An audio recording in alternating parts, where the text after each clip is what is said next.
Voltando, você está apresentando um cenário assim, sei lá, na linguagem comum se diria pessimista, Sim, né? sim, sim. Quando você olha para o governo Bolsonaro hoje, você acha que também categorias intelectuais frágeis, pessoal técnico frágil, como que você vê?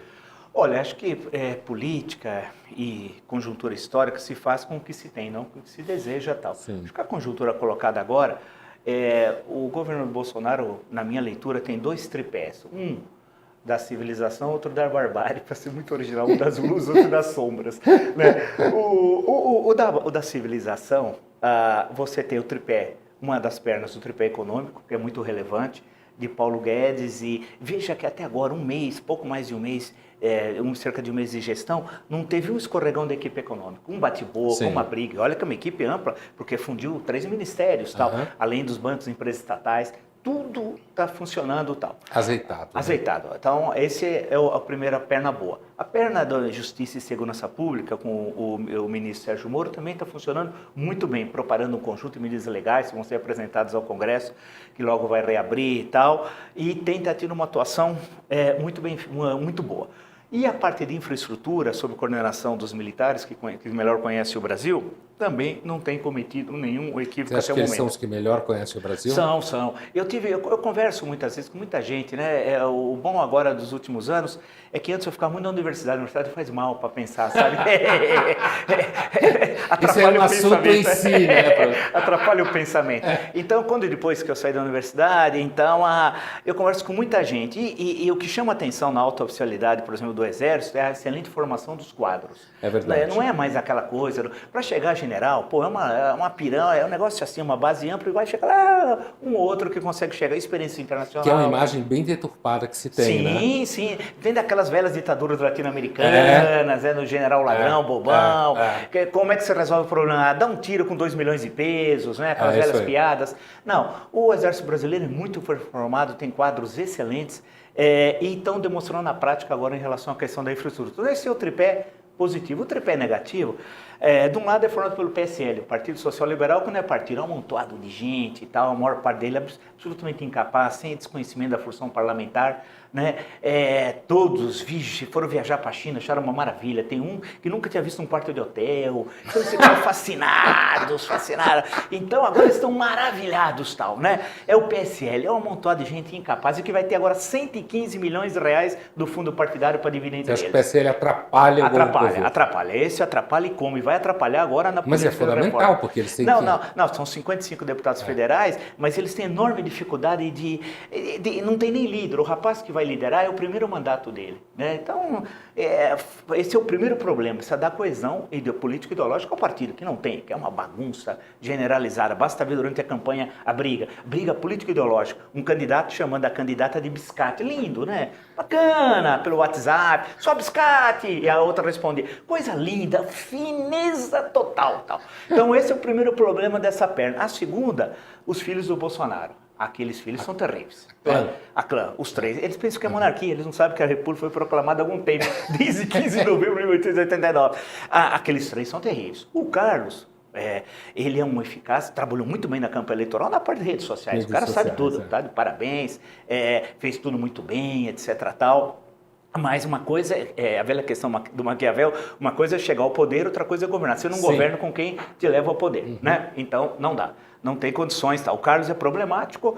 O Eduardo Bolsonaro, que é ser ministro das Relações Exteriores, é deputado por São Paulo. Eu já falei, se eu apresentar um mapa de São Paulo, pedir para ele identificar as 10 maiores cidades, ele não sabe, né? Mas ele quer ser ministro das Relações Exteriores. Se eu pegar um planisfério e pedir para ele mostrar os continentes, ele não sabe. Onde é a Europa? É aqui, papai. Não, garoto, porque é garoto, né? Não, é aqui, é o Gugu Dadá. De uma incapacidade absoluta. Eduardo Bolsonaro e tal. Olha que ponto nós chegamos. E o Flávio? Bem, o Flávio tem o Fabrício Queiroz, né? E o Escritório do Crime, o Rio das Pedras, né? Toda aquela turma sangrando muito boa, o governo. Sangrando o governo. Né? Então, você tem esses aí que atrapalham. E, finalmente, tem os cruzadistas, que estão no final do século XI, preparando para libertar a Terra Santa. Liderado pelo Eduardo Araújo. Eduardo Araújo, não, desculpa. O Ernesto Araújo, ministro das Relações Exteriores do Itamaraty e tal. Ele é inacreditável. Eu já, quando olhei para ele, pelo aquele olhar, é de fanático. Falei, ele está no século XI, quer libertar a Terra Santa. está preparando a primeira cruzada. Não tem condições. Aquela turma, eles é de um atraso, tanto que ele queria colocar em um mês bases norte-americanas no Brasil. Ele, em um mês, o que ele aprontou, queria transferir a Embaixada do Brasil para Jerusalém. Ele não parou, uma coisa incessante, né? Falou um monte de bobagem. Ultimamente mandaram ele calar a boca, tanto que nos últimos dias ele está caladinho e tal, mas esse pessoal atrapalha, assim como o ministro da Educação, que por sinal é um colombiano, não é nem brasileiro. Né? O que você acha? Vamos pegar um pouco essa turma das sombras aí. Essa última perna. Você acha que eles podem causar que dano ao governo? Olha, no momento qual é a grande questão do primeiro semestre? É aprovar as reformas, principalmente a reforma da Previdência, para criar expectativas econômicas favoráveis para o país retomar o crescimento rapidamente. O quadrênio presidencial depende do primeiro semestre. Se no primeiro semestre o governo vencer as votações 4 para a emenda constitucional, 2 na Câmara, 2 no Senado, se conseguir vencer, o governo tem sucesso econômico e tal. Então é vital, nesse sentido, esse tripé negativo atrapalha o PSL e suas brigas internas. Esse né? claramente atrapalha Claro, porque está lá direto. A coalizão. Né? No Ministério cria problemas desnecessários, Damares, Araújo, o ministro da Educação, cria problemas, desgasta politicamente e tal, num momento muito chave, e os filhos também. Né? Enquanto não resolver a questão do Fabrício Queiroz, também desgasta o governo num momento fundamental, que é a eleição das mesas diretoras, Câmara, Senado, mas que é importante, mas não é tão importante. O que você acha que eles não conseguem? No caso do senador, do filho senador, Sim. Aqui você atribui tamanha incompetência do governo em resolver estancar essa sangria? Olha, de um lado, essa relação familiar é nociva. Nós nunca tivemos na história do Brasil um presidente com 3 filhos na política. É caso isso é péssimo. Não, isso é péssimo. Porque o que o filho faz recai sobre o pai. E os filhos só existem politicamente por causa do pai. Senão estariam fora. Quem é Flávio Bolsonaro? É nada. Carlos, Eduardo. Né? E o caso do Flávio, em especial, o episódio alérgico, claro que tem outros deputados, André Siciliano, do PT, que vai ter presidente, desviou 50 milhões, uma quantia N vezes maior, tal, mas esses são outros 500. Né? A questão vai para o Flávio Bolsonaro porque ele é filho do presidente, e não é porque o Siciliano desviou que ele deve desviar também. Né?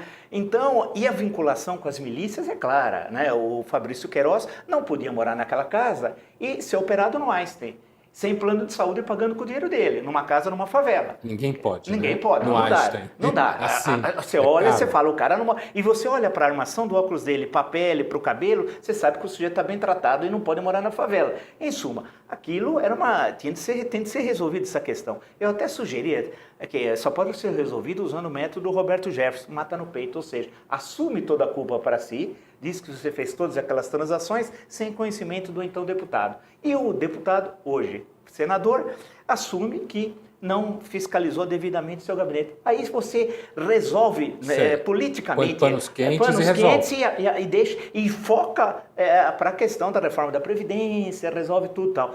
Mas enquanto não resolver o problema dos filhos, vai voltar a ter problema. Mas eles não sabem disso? Então, o que você falou é o básico de alguém que faz engenharia política no caso. Claro, mas é que eles têm uma forma intolerante de agir.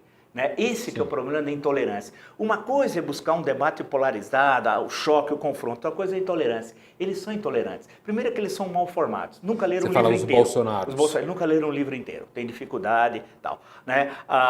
Não sabem que a política é um espaço do confronto, da diversidade. Né? Basta ver a forma como agem nas redes sociais. Eu digo isso porque, em certo momento, nos debates que eu tive com o Bolsonaro, inclusive a entrevista mais longa que ele deu foi para mim, se não me engano, foi 23 de abril de 2017, lá na Jovem Pan ao vivo, que eu tinha feito um comentário lá, e aí eu tinha falado assim, eu quero ver se ele vem aqui debater essas questões. 10 minutos depois, porque eles são muito eficazes nas redes, ele ainda era pré-candidato, em 2017, ele disse, eu vou sim e tal. Isso era uma quarta-feira, não dava na quinta, não dava na sexta, foi na segunda. E ficamos 40 minutos no tete a tete. Foi ali que a primeira pergunta minha foi sobre a questão econômica. Eu sabia que os conhecimentos econômicos dele eram muito restritos, tinha absoluta certeza. E aí que foi apresentado que ele tinha dificuldades nessa área e tal. Mas o eleitor queria alguém para destruir a nova república e encontrou nele o representante.